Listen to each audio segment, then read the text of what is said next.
Beda isyrok dengan syuruk apa? Isyrok itu nama satu amal sholat.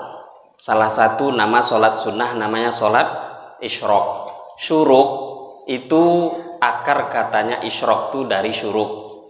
Artinya terbit matahari. Jadi kalau di jam-jam di masjid itu umumnya yang ditulis itu syuruk bukan isyrok. Maka ini kita harus perhatian. Apa bedanya syuruk dengan isyrok? Syuruk itu artinya terbit matahari, muncul, mencogok. Nah, itu namanya syuruk. Matahari muncul, terbit. Itu namanya syuruk. Isyrok itu apa? Salat isyrok. Salat ketika matahari terbit sempurna.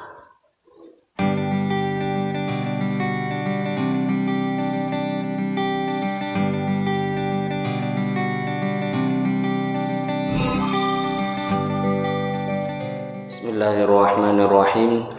Assalamualaikum warahmatullahi wabarakatuh.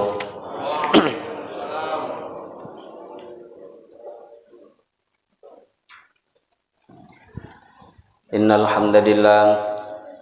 hamdalillah nahmaduhu wa nasta'inuhu wa nastaghfiruhu wa nu'minu bihi wa natawakkalu alayhi wa na'udzu billahi min shururi anfusina wa min sayyiati a'malina.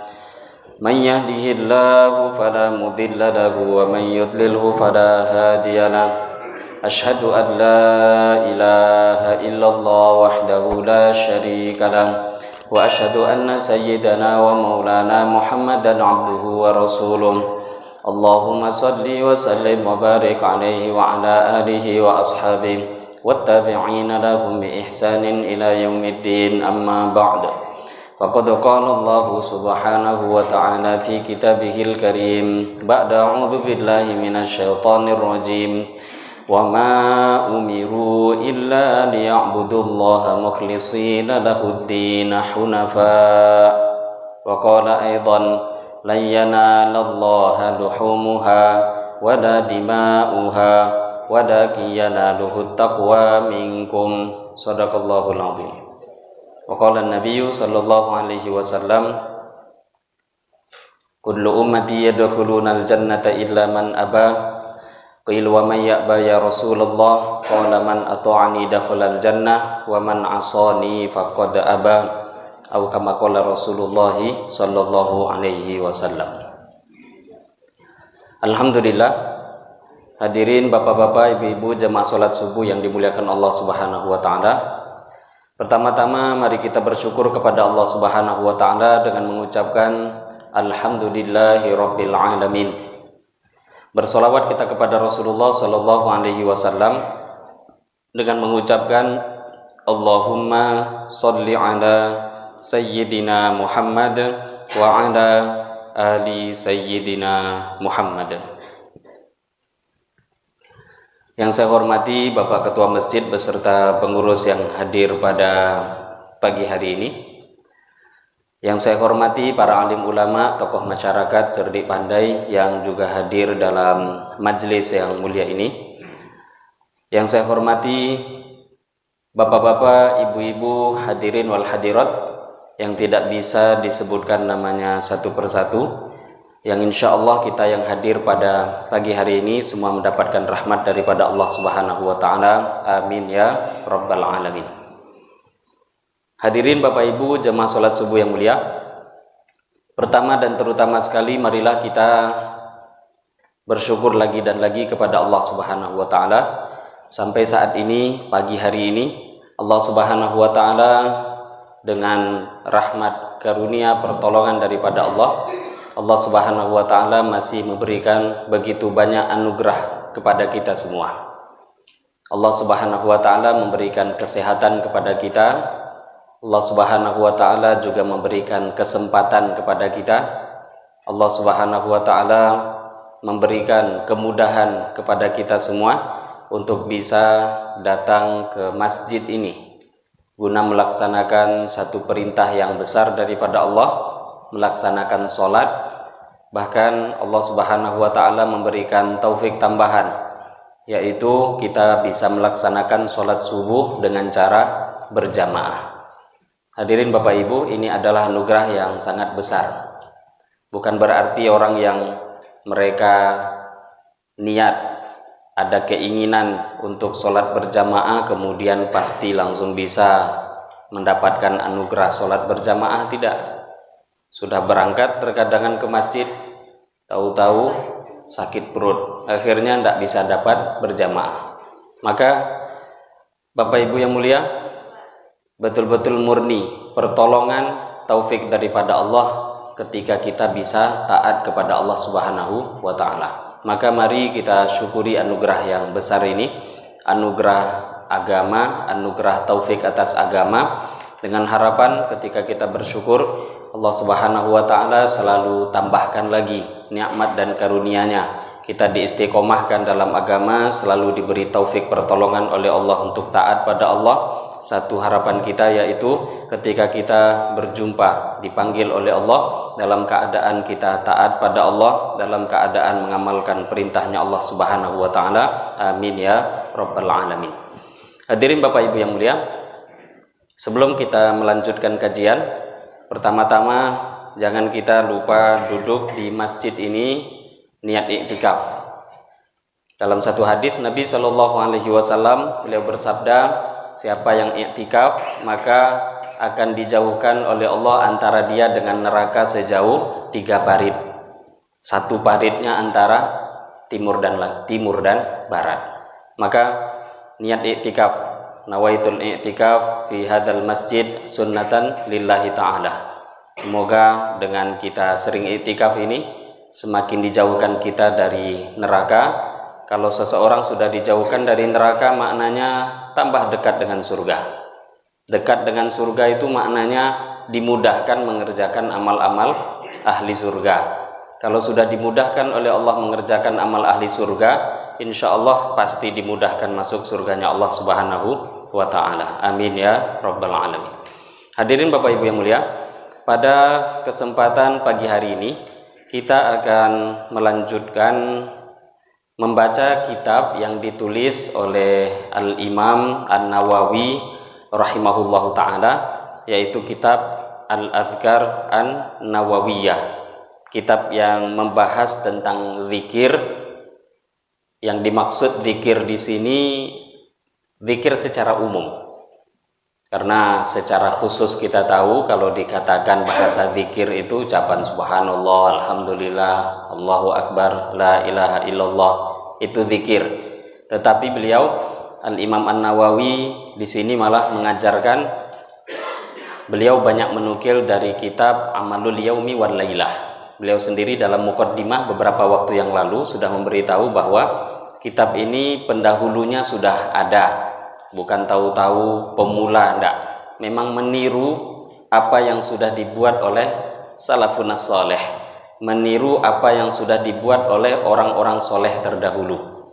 Di antara pendahulu kitab ini adalah kitab Amalul Yaumi wal Lailah, kitab yang mengumpulkan tentang amalan 24 jam, amalan sehari-hari. Jadi dari tidur, bangun tidur sampai tidur kembali, itu ada amal sunnah yang diajarkan oleh Rasulullah Shallallahu Alaihi Wasallam. Ada doanya, ada zikirnya. Maka ketika seseorang, apapun keadaan dia dari amalan sehari-hari tadi, ketika dia ikutkan dengan sunnah yang diajarkan Nabi, bacaan yang diajarkan Nabi, doa yang diajarkan Nabi, maka orang itu akan dihitung sebagai orang yang berzikir kepada Allah Subhanahu wa Ta'ala. Ini isi daripada kitab Al-Adhkar An-Nawawiyah.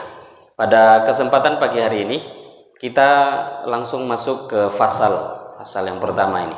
Faslun fil amri bil ikhlas wa husnun niyat fi jami'il a'malil zahirat wal khafiyat.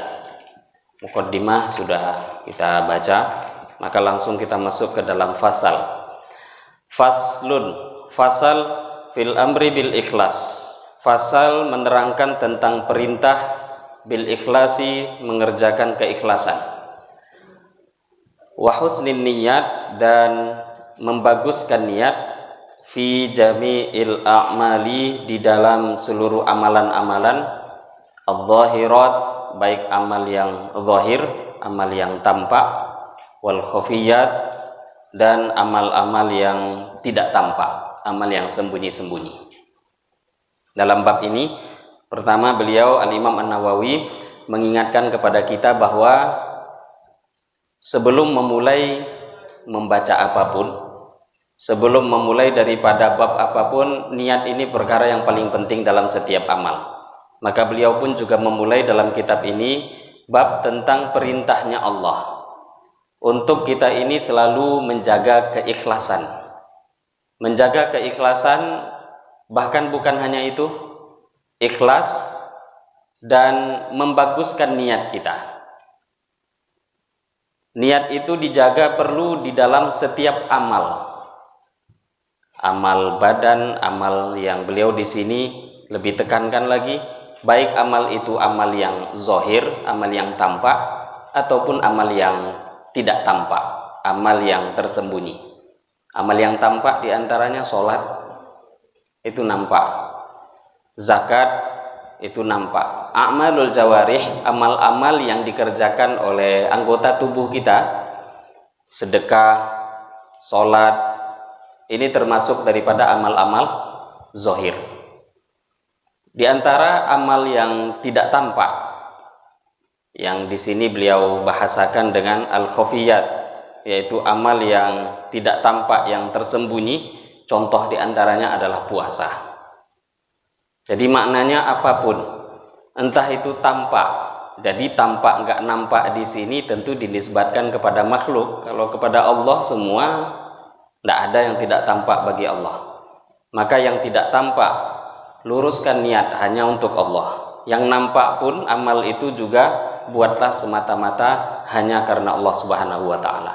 Yang tidak tampak itu diantaranya amal yang khafi, amal yang tersembunyi, itu adalah amal puasa. Sering kita dengar bahwa Nabi Shallallahu Alaihi Wasallam beliau bersabda, kata Nabi, as-sawmu li wa ana ajzi bihi. Puasa itu adalah untukku, wa ana ajzi bihi, dan saya yang akan membalas pahala puasa. Ini bahasa Arab luar biasanya Bapak Ibu, itu nggak ada harokat. Jadi kalau di kitab yang Bapak Ibu pegang ada harokat, itu untuk memudahkan saja. Karena bagi orang-orang yang bisa diberi pengetahuan nahwu, sorof, terutama para ulama yang membaca syarah, nanti terkadangan harokat berbeda mereka baca. Memang diperbolehkan selagi tahu arti. Seperti tadi Nabi bersabda, as-sawmu li, puasa itu untukku, wa ana ajzi bihi, saya yang akan membalas pahala puasa. Tidak ada yang bisa membalas kecuali Allah. Maknanya karena puasa itu tadi nggak nampak.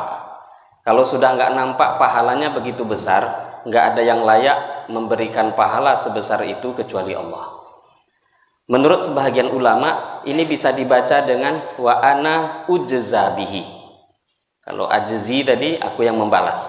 Ujza ini namanya sigot isim maf'ul. Wa ana ujza bihi, puasa itu untukku. Wa ana ujza bihi, saya ujza, yang dijadikan balasan dengan puasa itu. Jadi maknanya puasa itu amal yang sangat besar.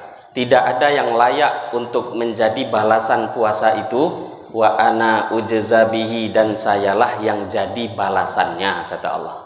Jadi maknanya nggak ada yang pas pahala untuk puasa itu kecuali ridho Allah Subhanahu wa taala. Innama yuwaffas sabiruna ajrahum bighairi hisab. Hanyalah disempurnakan pahala bagi orang-orang yang bersabar bighairi hisab, dengan tanpa hitungan.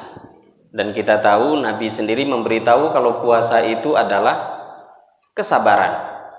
Puasa itu mengumpulkan semua kesabaran. Dalam Al-Quran, pahala orang yang berpuasa itu bighairi hisab, tanpa hitungan. Nah kalau nggak dihitung, orang kaya yang kita kenal, mungkin kaya yang kita kenal itu entahlah ukurannya seperti apa. Lah kira-kira kalau dia betul-betul kaya ini, kalau memberi kira-kira dia katakan saya akan beri kamu dengan tanpa hitungan, berapa akan diberi? Kalau kayanya lingkup kota, kota Madia. Ada orang yang kaya sekelas levelnya itu provinsi. Kalau dia katakan akan saya beri kamu harta yang tidak terhitung, entahlah berapa banyaknya itu. Kalau ada orang kaya levelnya itu negara, saya beri kamu harta yang tidak terhitung, entah berapa itu banyaknya.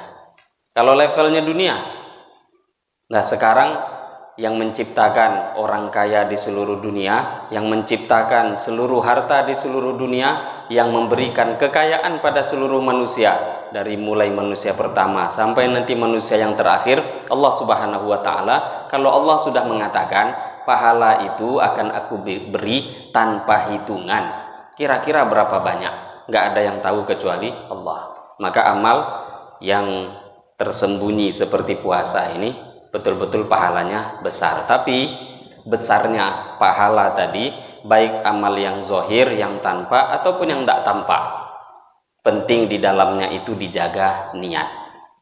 Kalau kita nggak betul niatnya, sebesar apapun itu amal, tidak akan ada harganya di sisi Allah. Tapi sebaliknya, amal itu walaupun kecil nampaknya, walaupun ringan nampaknya, sedikit nampaknya, tapi kalau sudah amal itu dibuat hanya untuk Allah, semata-mata untuk Allah, namanya ikhlas, maka itu akan mahal harganya di sisi Allah Subhanahu wa Ta'ala. Ikhlas itu secara bahasa at-ta'arri an kulli ma dunallah, mengosongkan apapun untuk selain Allah. Jadi jangan ada niat apapun, betul-betul hanya dikerjakan untuk Allah, itu yang namanya ikhlas. Dalam satu hadis ada beberapa riwayat yang pernah ditanya langsung oleh Rasulullah Shallallahu Alaihi Wasallam. Nabi bersabda, Nabi telah bertanya tentang apa itu makna ikhlas. Nanyanya ke Allah. Qala Rasulullah Shallallahu Alaihi Wasallam, Nabi bersabda, Sa'altu Rabbil Izzah anil ikhlas. Aku bertanya kepada Allah, apa itu ikhlas? Maka Allah Subhanahu wa Ta'ala menjawab, ai ma huwa qol sirrun ai ma huwa. Jadi yang dimaksud, pertanyaannya apa yang dimaksud ikhlas itu? Qala sirrun min asrori istauda'athu qalbu man ahbabtu min ibadi. Maka Allah Subhanahu wa Ta'ala menjawab, ikhlas itu adalah sirrun min asrori. Ikhlas itu adalah rahasia daripada rahasia-rahasia aku, kata Allah. Istauda'athu qalbu man, yang mana rahasia itu aku berikan, aku titipkan di hatinya orang-orang yang aku cintai dari kalangan hamba-hambaku. Jadi itu satu hal yang luar biasa yang Allah sudah berikan kepada orang-orang pilihan, di hati-hati orang-orang pilihan, hamba-hambanya Allah Subhanahu wa Ta'ala. Dan ikhlas itu setiap amal apapun sudah diingatkan oleh Rasulullah Shallallahu Alaihi Wasallam dalam banyak hadis. Bahkan di dalam satu hadis qudsi Allah Subhanahu wa Ta'ala berfirman, ana agni syuraka wa ani syirki. Saya enggak butuh dengan sekutu-sekutu, kata Allah. Man amila amalan ghairi, siapa yang mengamalkan amalan apapun yang dia amalkan bukan untuk aku, amalannya untuk selain Allah, maka kata Allah Subhanahu wa Ta'ala, amal itu aku tidak akan terima. Fa ana bari'um minhu, aku tidak akan terima, aku terbebas dari amal itu. Silahkan dia minta pahala kepada orang yang dia niatkan. Maka ini amal penting diluruskan dalam setiap niat, dan itu perlu usaha, Bapak Ibu. Nggak bisa orang tuh tahu-tahu langsung ikhlas, itu nggak bisa. Perlu belajar, perlu latihan. Maka latihan ikhlas itu diantaranya, kata para ulama, cara untuk mendapatkan ikhlas itu kalau nggak berlatih tidak akan bisa. Di antara caranya supaya kita mendapatkan keikhlasan, maka sebelum beramal, sebelum memulai amal, cek dulu hati. Ditegur dulu hati kita ini. Ini amal untuk siapa? Sebelum beramal, hati itu ditata. Kemudian yang kedua, di tengah-tengah beramal, sedang beramal, tata kembali hati. Ikhlas hanya semata-mata karena Allah. Kemudian setelah selesai beramal pun juga tetap jaga hati itu. Jangan sampai membuat amal ini, apapun yang kita buat, terus tetap jaga amal itu hanya semata-mata karena Allah Subhanahu wa Ta'ala. Ini ikhlas, perlu latihan. Sebelum beramal, jaga niat. Di tengah beramal, jaga juga niat. Selesai beramal pun sampai mati. Ini yang paling berat. Terkadang ada orang kan ikhlas, awal mula ikhlas, di tengah amal ikhlas, terakhir dia sedekahnya banyak. Maka kata Allah dalam Al-Quran, wahai orang-orang beriman, jangan kalian batalkan sedekah kalian bil manni wal adha. Al-man itu ngungkit-ngungkit, wal adha dan menyakiti. Jangan kalian batalkan pahala sedekah kalian itu dengan ngungkit-ngungkit. Sudah diberinya pahala, dia diberinya sedekah 20 tahun yang lalu padahal. Bisa sekarang tuh dia ungkit. Kalau bukan karena saya, apa itu jadinya masjid itu? Kalau bukan, lah ini namanya mengungkit-ungkit. Bukan hanya sekedar mengungkit. Kalau dia sudah berikan pada orang disebut-sebut, maka itu akan menyakiti hati orang yang dia beri. Lah bagaimana mungkin yang seperti ini akan ada pahala nilainya di sisi Allah Subhanahu wa Ta'ala? Maka niat itu perlu diusahakan, terutama setelah selesai beramal, terus jaga. Maka di antara ciri-ciri kata para ulama, kalau kita ingin tahu amal kita ini sudah ikhlas atau belum, maka di antara tandanya itu kita sudah lupa. Sudah lupa, seolah-olah sudah tidak ada ingat lagi dengan apa yang telah dibuat, maka berarti menunjukkan itu semua adalah ikhlas. Ada orang pernah menghitung pemberian pada orang tuanya, orang tua pernah menghitung pemberian pada anak. Nggak ada yang pernah ngitung itu. Tapi kalau ada orang memberi, kok masih bisa dia hitung, nah itu gawat itu. Maka di antara ciri-cirinya itu kata para ulama, orang ikhlas itu seperti tidur. Tidur itu, Bapak Ibu, kalau sudah tidur ada yang sadar. Kalau sadar nggak tidur namanya. Kalau sadar itu masih definisi ngantuk. Apa itu ngantuk? Orang yang ngantuk, macam yang duduk dalam kajian, tidak terdengar lagi apa pembahasan ustadznya, tidak faham apa pembahasan, tapi suaranya masih terdengar. Seperti suara tawon, tapi masih terdengar. Masih terdengar, tapi nggak faham apa yang dibicarakan, itu definisi ngantuk. Maknanya dia masih sadar. Nah kalau tidur, dia tidak akan tahu apapun suara, apapun keadaan, apalagi faham. Tidak sadar dengan keadaan apapun, itulah yang dinamakan dengan orang yang tidur. Maka itu juga dikatakan para ulama, contoh sedikit bentuk perumpamaan orang yang ikhlas. Maka mereka tidak sadar lagi dengan kondisi, tidak tahu, tidak menghitung apa yang sudah dia buat, dia tidak ingat. Betul-betul dia hanya semata-mata membuat itu karena Allah Subhanahu wa Ta'ala. Maka di sini beliau pertama menguatkan dalil dengan firman Allah. Qala Allah Ta'ala, wa ma umiru illa liya'budullaha mukhlishina lahuddin hunafa. Tidaklah mereka diperintahkan kecuali untuk menyembah Allah, mukhlishina, untuk mengikhlaskan lahu bagi Allah ad-dina, agama. Jadi kita itu diperintahkan Allah untuk menyembah Allah. Tapi bukan hanya menyembah Allah perintahnya, mukhlishina lahuddin. Betul-betul menyembah Allah itu ikhlas semata-mata karena Allah. Bukan cuma sholat, bukan cuma puasa, bukan cuma datang berjamaah, bukan cuma duduk kajian, tapi betul-betul amal itu ikhlas karena Allah. Amal perintah tersendiri, ikhlas perintah tersendiri. Kalau dia sholat, maka gugur kewajiban dia. Tapi kalau enggak ikhlas, pahalanya bisa-bisa menjadi hilang, walaupun kewajiban itu menjadi gugur. Dalam ayat lain, layyanallaha luhumuha wala dima'uha walakin yanaluhu taqwa minkum.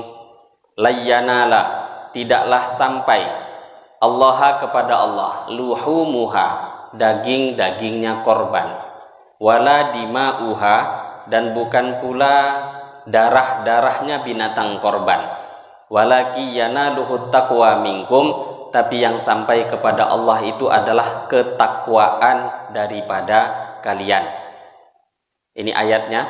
Qala Ibnu Abbas radhiyallahu anhuma, berkatalah Ibnu Abbas, pimpinannya para ulama tafsir, ulamanya para sahabat, pimpinannya para alim ulama, yaitu Ibnu Abbas radhiyallahu taala anhuma. Beliau mengatakan maknahu walaki yanaluhun niyat. Tadi ayatnya kan sudah disampaikan walaki yanaluhut taqwa minkum. Yang sampai pada Allah itu bukan daging korban, bukan pula darahnya, bukan itu yang sampai, tapi ketakwaan yang sampai pada Allah. Takwa yang dimaksud, kata Ibnu Abbas, walaki yanaluhun niyat, yang sampai itu adalah niatnya.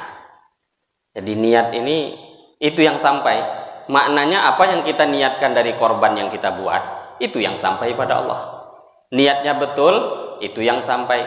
Niatnya salah, tentu itu juga akan dinilai oleh Allah Subhanahu wa ta'ala. Maka niat itu adalah amal yang luar biasa, amal yang begitu penting yang perlu kita perhatikan. Maka hadirin Bapak Ibu, ini amalan niat itu semua, apapun yang hendak dibuat perlu diluruskan niat itu semata-mata karena Allah Subhanahu wa taala. Maka di sini baru beliau membaca hadis yang juga dalam kitab Al-Arba'in An-Nawawiyah, hadis itu yang diletakkan di pertama kali.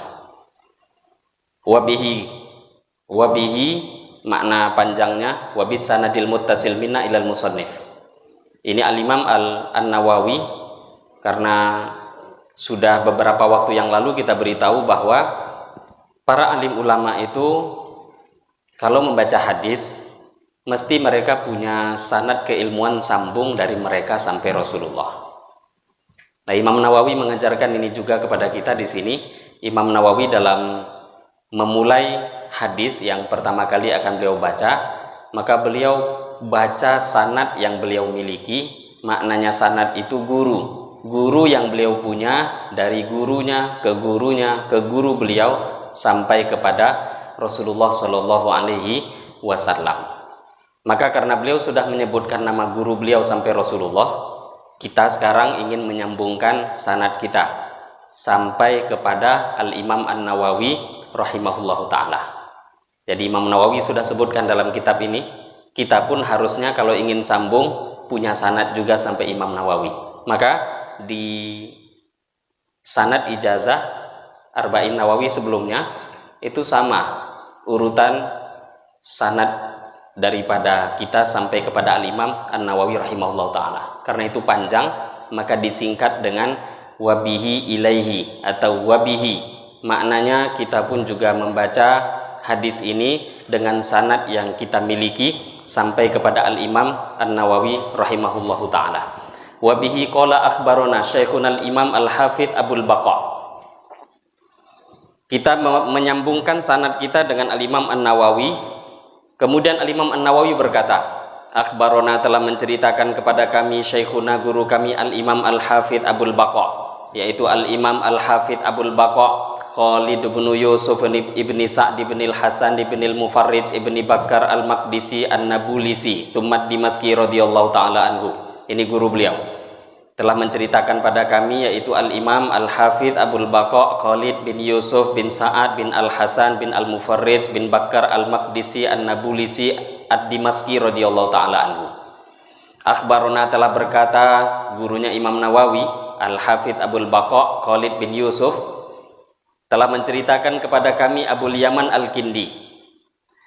Abul Yaman Al-Kindi mengatakan telah menceritakan kepada kami Muhammad ibnu Abdul Baqi Al-Ansari. Muhammad ibnu Abdul Baqi Al-Ansari beliau mengatakan telah menceritakan kepada kami Abu Muhammad Al-Hasan ibnu Ali Al-Jauhari. Abu Muhammad Al-Hasan ibnu Ali Al-Jauhari mengatakan telah menceritakan kepada kami Abul Husain Muhammad ibnul Mudzaffar al-Hafidh. Abul Husain Muhammad ibnu Mudzaffar al-Hafiz mengatakan telah menceritakan kepada kami Abu Bakar Muhammad ibnu Sulaiman al-Wasiti. Abu Bakar Muhammad ibnu Sulaiman mengatakan telah menceritakan kepada kami Abu Nuaim Ubaid bin Hisham al-Halbi. Abu Nuaim Ubaid ibnu Hisham al-Halbi mengatakan telah menceritakan kepada kami Ibnul Mubarak.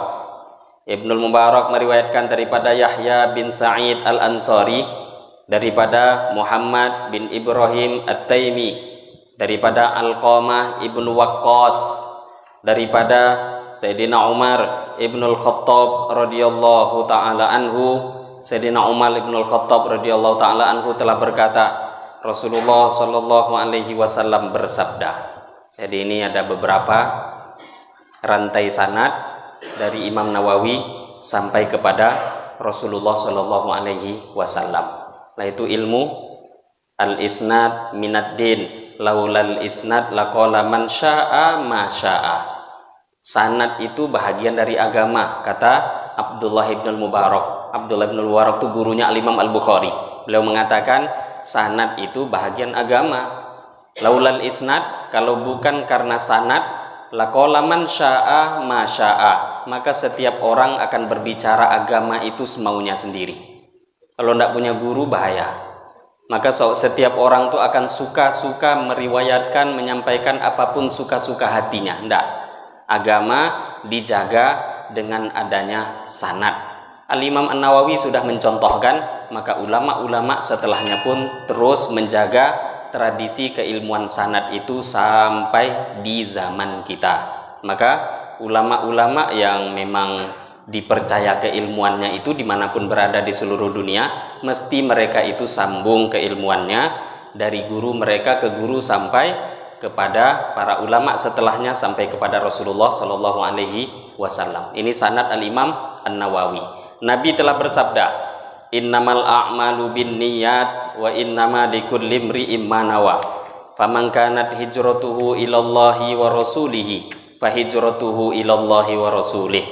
Wa man kanat hijratuhu ila dunya yusibuha aw imra'atin yankihuha fa hijratuhu ila ma hajara ilai. Nabi sallallahu alaihi wasallam bersabda, kata Nabi, innamal a'malu binniyat, hanyalah amal itu dianggap, dihitung oleh Allah binniyat, dengan adanya niat. Apapun amal, yang nampak, yang tidak nampak, yang zohir, yang batin, amal hati, amal tangan, amal perbuatan, ucapan, semua amal itu semua dinilai oleh Allah tergantung daripada niatnya. Wa innama likulli imri'in ma nawa, hanyalah setiap orang itu mendapatkan apa yang dia niatkan. Maka barang siapa yang hijrahnya itu untuk Allah dan Rasulnya, maka dia pun juga akan mendapatkan Allah dan Rasulnya. Barang siapa yang hijrahnya itu, hijrahnya tujuannya untuk dunia atau untuk menikahi seorang wanita, maka hijrahnya itu tergantung dengan apa yang dia niatkan. Hadis ini diriwayatkan oleh Al-Imam Al-Bukhari dan Imam Muslim rahimahumullahu ta'ala. Ini hadis diberitahu oleh Al-Imam An-Nawawi nanti di depan bahwa semua ulama ahli ilmu hampir mereka itu memberikan nasihat bahwa hadis ini gunakanlah di setiap permulaan kitab yang ditulis. Kok kita ini heran, Ustadz dulu kok Arba'in Nawawi ini juga, dalam kitab lain kok ini juga, di mana-mana kok hadis ini yang dipasang. Bahkan terkadangan baca kitab tasawuf pun ini juga yang dimulai. Baca kitab terkadangan bukan kitab hadis, kitabnya tuh kadang menerangkan nahwu, menerangkan sorof dan lain sebagainya, bahasnya tajwid, tapi ini juga memang itulah nasihat para ulama, letakkan hadis ini pertama kali untuk mengingatkan kita agar niat kita itu ketika membuat apapun jangan sampai kita mengerjakannya untuk selain Allah. Maka ini penting. Niat itu akan yang menjadi apapun yang terjadi dinilai oleh Allah setelah amal yang kita buat. Maka niat ini sebagai perhitungan. Maka jangan kita heran Nabi Shallallahu Alaihi Wasallam Nabi bersabda, niyatul mu'min khairun min amalihi, kata Nabi. Niatnya orang beriman itu lebih baik daripada amalnya. Niat orang beriman lebih baik dari amalnya. Kenapa kok bisa niat lebih baik dari amal? Karena ada orang beramal tapi nggak niat. Tapi kalau seumpama ada orang yang niat, belum sempat amal, maka niatnya itu sudah dihitung pahala sempurna oleh Allah. Ada orang niat, saya niat malam ini bangun tahajud, tahu-tahu ketiduran, dapat pahala. Tapi kalau ada orang tahajud, cuma nggak niat tahajudnya nggak ada pahala sama sekali. Maka hadis ini walaupun dhaif kata para ulama, tapi kan ini berhubungan dengan fadilah. Tapi sanadnya banyak, kata pensyarah kitab ini, karena sanadnya itu begitu banyak, maka akhirnya naik derajat. Dhaifnya itu bisa dikuatkan. Kata beliau, keliru kalau ada orang memaudhu'kan hadis itu. Ini pun juga berkaitan dengan fadilah. Niatnya orang beriman lebih baik daripada amalnya. Maka jangan kita heran kan? Terkadang ada timbul pertanyaan, kok bisa orang yang beriman, orang Islam itu nanti di surga, kok bisa selama-lamanya masuk surga?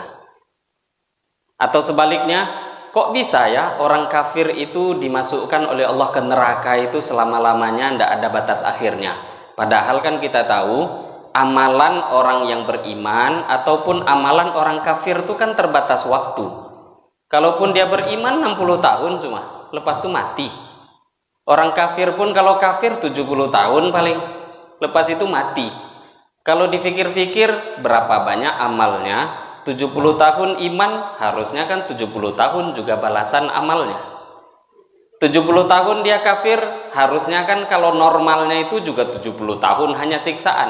Lah ini kok bisa? Iman pada Allah itu cuma 70 tahun, tapi pahalanya, anugerah yang Allah berikan nanti surga yang tidak terbatas waktu, selama-lamanya, tidak ada batas akhir. Begitu juga orang tuh kalau kafir, kok bisa masuk neraka itu selama-lamanya, tidak ada batas akhirnya? Lah ini termasuk pembahasan niat.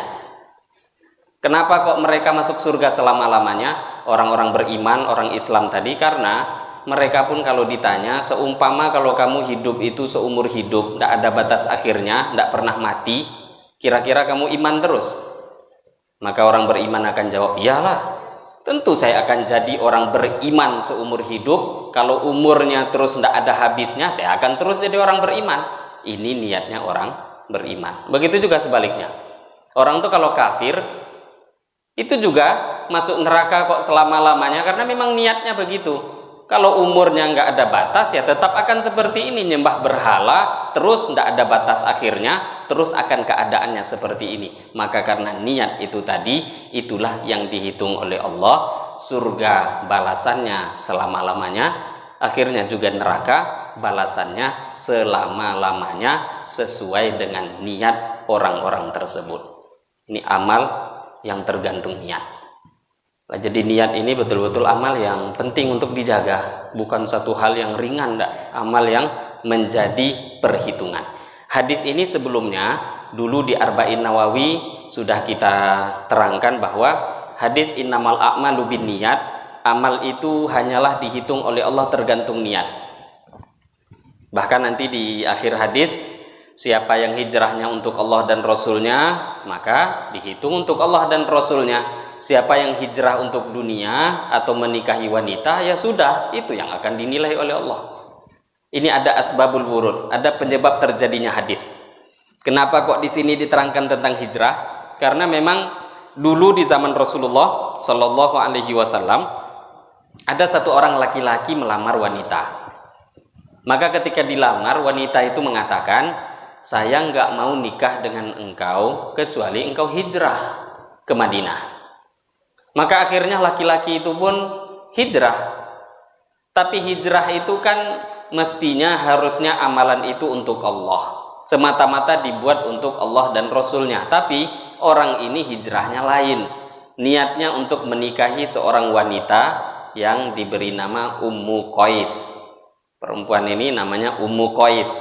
Maka dikarenakan dia hijrahnya untuk menikahi Ummu Qais, maka dia pun terkenal Muhajir Ummu Qais. Ini orang yang hijrahnya itu untuk menikahi Ummu Qais. Dan di sini Bapak Ibu penting ini. Di sini Nabi SAW memberikan contoh itu. Kita tahu menikah itu kan boleh, bukan haram.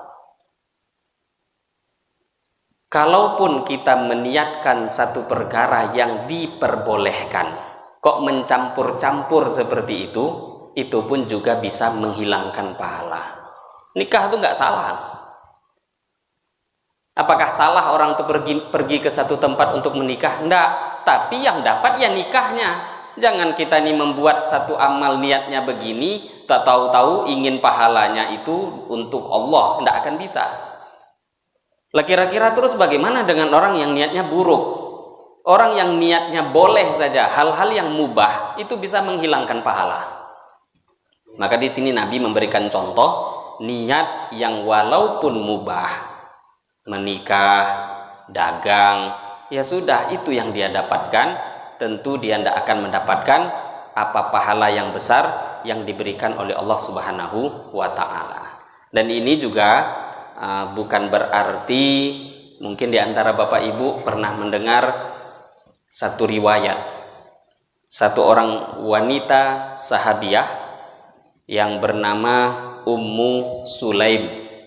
Ummu Sulaim ini ibu daripada sahabat Anas radhiyallahu taala anhu. Jadi Ummu Sulaim pada waktu itu dilamar oleh satu orang laki-laki bernama Abu Tolha. Abu Tolha melamar Ummu Sulaim. Maka pada waktu itu apa kata Ummu Sulaim? Kalau engkau mau menikahi aku enggak terima. Maharnya tuh enggak perlu mahal-mahal, enggak perlu intan, berlian, emas, perak, dibangunkan rumah enggak perlu. Kata Ummu Sulaim, tapi maharnya engkau masuk Islam. Karena waktu itu Abu Tolha masih musyrik. Ingin menikah denganku, kata Ummu Sulaim, maka maharnya masuk Islam. Dengan masuk Islamnya engkau, itu yang menjadi maharku. Singkat cerita, Abu Tolha pun akhirnya masuk Islam kemudian menikah. Lah ini bukan, tidak bisa disamakan dengan kisah menikah karena hijrah tadi, tidak. Karena tadi ini perkara yang nikah, mendatangi satu tempat hijrah untuk menikah itu mubah. Tapi di sini memang Ummu Sulaim ada satu kewajiban. Orang tuh kalau menikah nggak boleh beda agama, nggak halal itu. Maka di sini memang dipuji oleh Nabi Shallallahu Alaihi Wasallam pernikahan persyaratan yang diberikan oleh Ummu Sulaim radhiyallahu taala anha. Ini kisah yang berbeda. Jadi jangan kita bilang wah ini Abu Tolha nikahnya itu gara-gara Ummu Sulaim, masuk Islamnya gara-gara Ummu Sulaim. Enggak, ini memang menjadi persyaratan nikah. Karena kalau dia nggak Islam maka pernikahan tidak bisa terjadi. Memang disyaratkan orang itu menikah harus beragama Islam, baru nikahnya itu menjadi sah. Nah ini tidak bisa kita langsung memukul rata. Kemudian tadi kita memang ketahui bahwa asbabul wurudul hadis, penyebab terjadinya hadis ini adalah karena hijrahnya satu orang laki-laki ingin menikahi Ummu Qais. Itu penyebabnya. Tapi dalam kaidah usul fikih kita ketahui al-ibrah bi umumil lafzi la bi khususis sabab. Itu sudah menjadi kaidah bahwa hadis kejadian apapun itu digunakan secara umum, bukan digunakan sesuai dengan penyebabnya secara khusus, tidak. Hadis ini penyebab khususnya kan sindiran untuk orang-orang yang hijrahnya bukan untuk Allah. Tapi kegunaannya bukan hanya untuk orang yang hijrah saja, ndak. Al-ibrah bi umumil lafzi la bi khususis sabab. Digunakan untuk semuanya. Untuk sholat, puasa, zakat, haji, apapun amal, baca Quran, harus diniatkan apapun itu amal. Kalau kita buat bukan untuk Allah, maka amal itu tidak akan dihargai apapun oleh Allah Subhanahu wa Ta'ala. Maka di sini hadis yang sudah pernah kita dengar juga di dalam kitab Al-Arba'in An-Nawawiyah. Hadza haditsun sahihun muttafaqun ala sihhatihi. Hadis ini adalah hadis yang sahih, muttafaq ala sihhatihi, yang disepakati kesohihannya. Muttafaq ala sihhatihi ini dikembalikan kepada makna hadis riwayat Bukhari dan Imam Muslim. Mujma'un ala idhami mauqi'ihi wa jalalatihi, disepakati atas keagungan kejadian dan keagungan hadis ini. Wa huwa ahadul ahadits allati 'alaiha madarul Islam. Hadis innamal a'malu binniyat ini pun juga disepakati oleh ulama menjadi salah satu dari hadis-hadis yang peredaran agama Islam itu berputar dalam hadis ini. Kita ketahui kenapa kok bisa dikatakan madarul Islam. Bahkan Al-Imam Asy-Syafi'i sendiri mengatakan hadis innamal a'malu binniyat, separuh agama itu tercukupi dengan hadis ini. Dalam sebahagian pendapat termasuk juga Imam Syafi'i, beliau mengatakan hadis innamal a'malu binniyat, sepertiga Islam itu ada di dalam hadis ini. Karena apa kok bisa dikatakan sepertiga? Kehidupan kita ini Bapak Ibu hanya 3. Amalan hati, amalan lisan, amalan badan. Amalan hati, lisan, badan. Lah kalau sudah amalan hati, lisan, badan, kehidupan kita ini terbagi dari 3. Amalan hati itu semua dikontrol oleh niat. Sepertiga dari Islam isinya adalah hadis innamal a'malu binniyat. Ini hadis yang betul-betul menjadi pondasi di dalam agama Islam. Maka niat betul-betul harus diluruskan semata-mata karena Allah. Dan kalau mengarah kepada pembahasan fikih, maka tentu pembahasan niat ini pembahasan yang jauh lebih panjang lagi. Bagaimana caranya niat, bagaimana letaknya niat dalam sholat, bagaimana cara niat dalam puasa, dalam zakat, dalam haji, boleh nggak melafadzkan niat, dilarang atau tidak melafadzkan niat. Ini semua nanti tentu merujuk ke dalam pembahasan-pembahasan fikih, terutama nanti fikih ibadah. Dan sedikit mungkin kita menyentuh tentang melafadzkan niat. Niat itu tadi sudah kita bahas bahwa niat itu Bapak Ibu, niat itu dalam hati. Niat ya hati. Kalau dikeluarkan dari hati itu namanya lisan, bukan niat. Lah terus kalau sudah niat itu dalam hati, kalau ada orang beramal, mungkin sholat diantaranya, dia tidak sebutkan niatnya itu, tidak dia lafadzkan, sah atau tidak? Ya sah, selagi niatnya ada dalam hati. Nah yang menjadi permasalahan kalau dia lafadzkan itu niat, bahasa Arabnya talaffuz bin niyah. Apa hukumnya melafadzkan niat? Hukumnya adalah dianjurkan, disunnahkan bagi siapapun, terutama apalagi bagi orang yang betul-betul ingin membantu hatinya agar betul-betul tawajuh, maka diperlukan bantuan dari lisannya. Maka orang yang seperti ini maka tentu jauh-jauh lebih dianjurkan.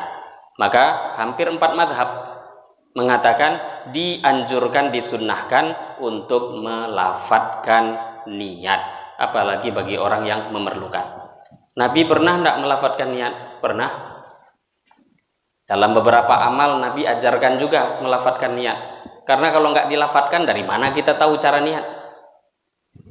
Hampir Bapak Ibu, aslinya zikir, aslinya amalan doa, itu semua dengan dikeraskan. Kalau seumpama nggak dikeraskan, dari mana kita tahu? Kalau Nabi tidak mengeraskan doa, dengar petir, dari mana kita tahu itu cara doanya Nabi? Kalau Nabi nggak pernah mengeraskan cara zikir selepas sholat, mana mungkin sahabat tahu apa yang mau dibaca selepas sholat?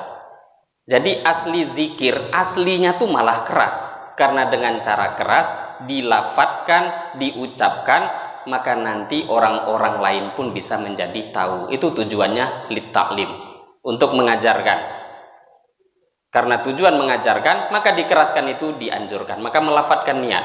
Nabi dalam puasa pernah, beberapa kali sudah pernah kita sampaikan, Nabi pulang ke rumah.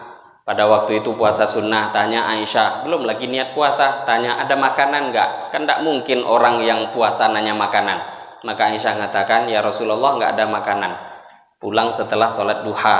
Maka kata Nabi, idzan ana shaim. Ya sudah, kalau begitu hari ini saya berpuasa. Ini lafadz. Boleh enggak? Boleh. Bahkan bukan hanya boleh. Dalam kitab fikih dibahasakan yusannu at-talaffuz bin niyah. Disunnahkan untuk melafadzkan niat. Lah kalau mungkin di antara kita ada yang nggak setuju dengan melafadzkan niat, ya nggak ada masalah, itu bukan wajib. Tapi jangan salahkan kawan-kawan kita yang melafadzkan niat. Nah, di antara yang nggak menyetujui untuk melafadzkan niat ini kawan-kawan dari Wahabi.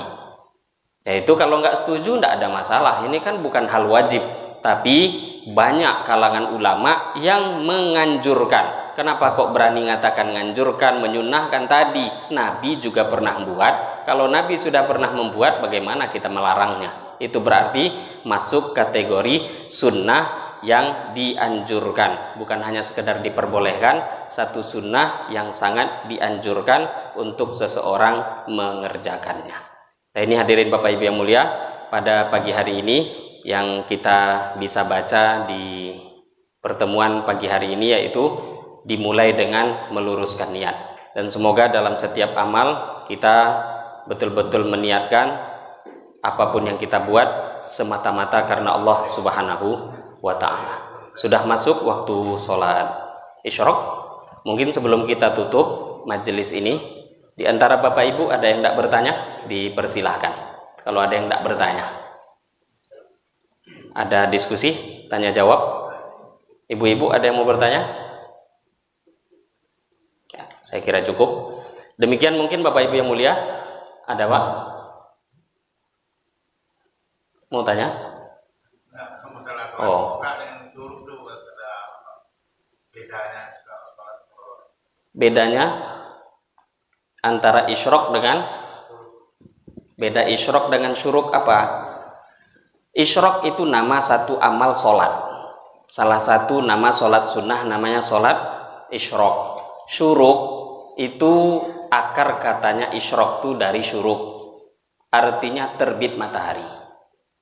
Jadi kalau di jam-jam di masjid itu umumnya yang ditulis itu syuruk, bukan isyraq.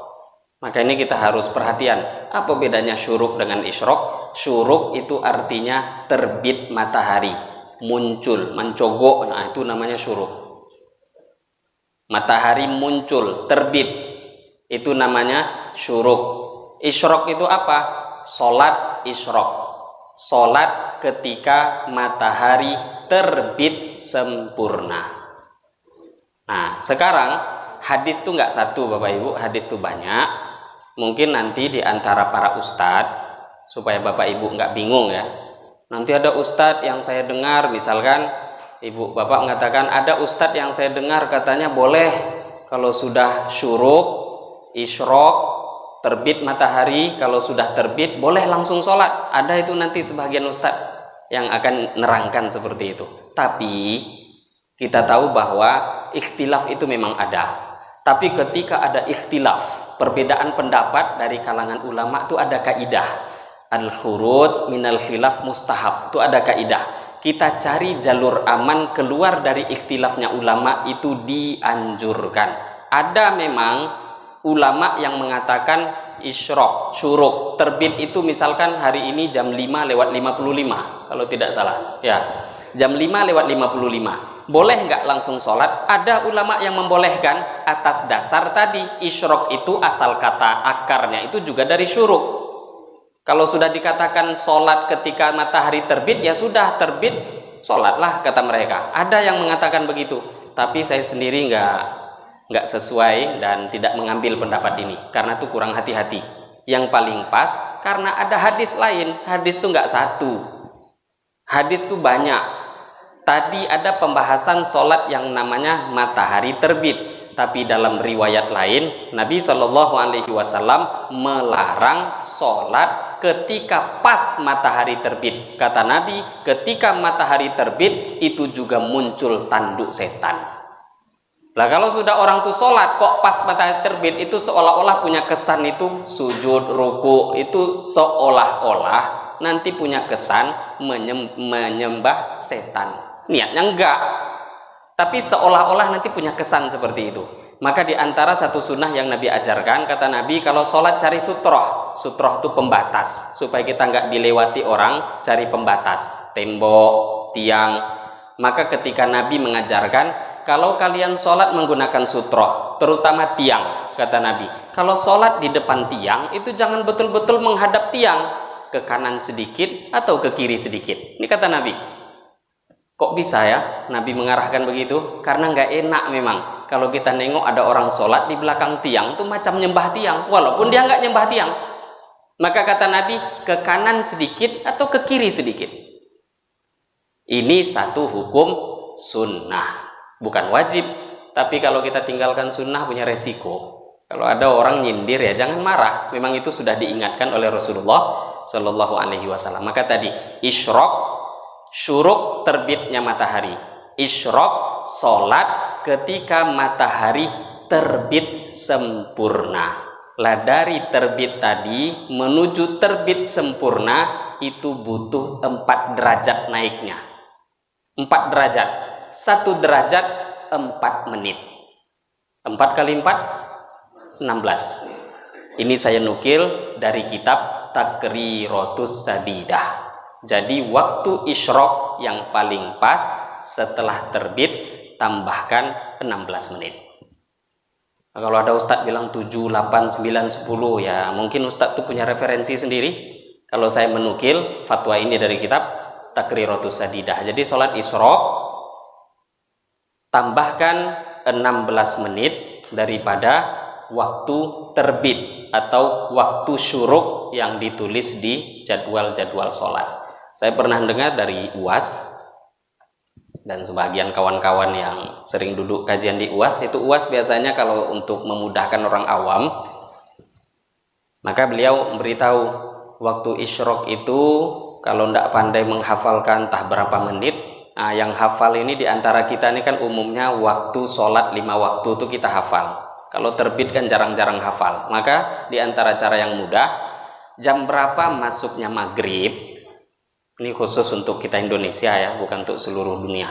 Jam berapa masuknya maghrib, lewatkan sekitar 2-3 menit. Maghrib hari ini jam berapa? Lewatkan 2-3 menit. Lewatkan 3 menit dari waktu maghrib. Maghrib jam 6 lewat 8. Tambahkan 3 menit. Lewat 11.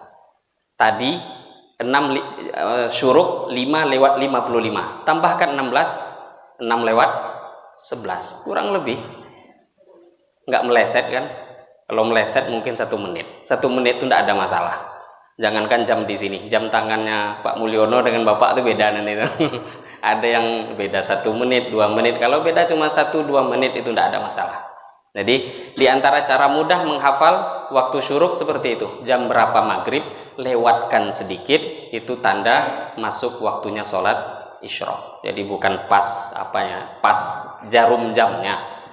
Jam berapa maghrib? Maghrib masuk jam 6 lewat 8, tambahkan 3 menit. Jam 6 lewat 11 itu masuk waktu sholat isyraq. Ini cara mudah, salah satu cara ya, metode untuk mengerjakan sholat isyraq. Dan ini ikhtilaf juga isyraq itu. Dalam mazhab Syafi'i nggak ada. Walaupun nanti ada ikhtilaf di dalam. Karena Al-Imam Asy-Syafi'i dalam kitab fikih Syafi'i, kita cari tata cara sholat sunnah isyraq nggak dijumpai. Yang ada tuh duha. Kenapa kok bisa begitu? Ya, duha dengan isyraq itu hanya ikhtilaf dalam urusan nama. Sebagian ulama memberi namanya duha, sebagian ulama memberi namanya isyraq. Maka Al-Imam Asy-Syafi'i mengatakan isyraq itu ya duha, tapi duha yang diawalkan, duha yang dikerjakan di awal waktu. Jadi kalau ada orang sholat, maka ditanya ke Imam Syafi'i jam 6 lewat 11 ada orang sholat. Ini sholat apa namanya Imam? Kata Imam Syafi'i itu namanya duha. Kalau ditanya ke Imam Abu Hanifah, ada orang sholat jam 6 lewat 11 pagi. Ini sholat apa? Kata Imam Abu Hanifah itu sholat isyraq.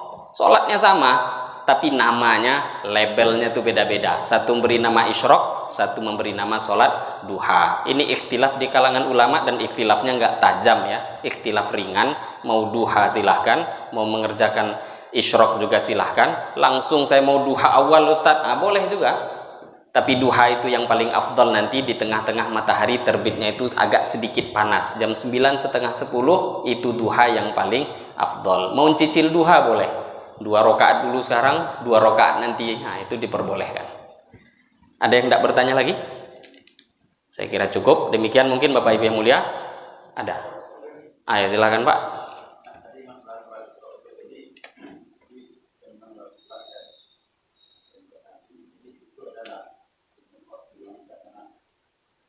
Ya, jadi kalau bagi yang mengatakan sholat ketika matahari sudah terbit sempurna itu duha, ya limit waktunya panjang berarti. Duha sampai zawal, sampai menjelang zuhur. Tapi kalau yang membagi isyraq itu hanya waktu paling kata para ulama sekitar 10-15 menit.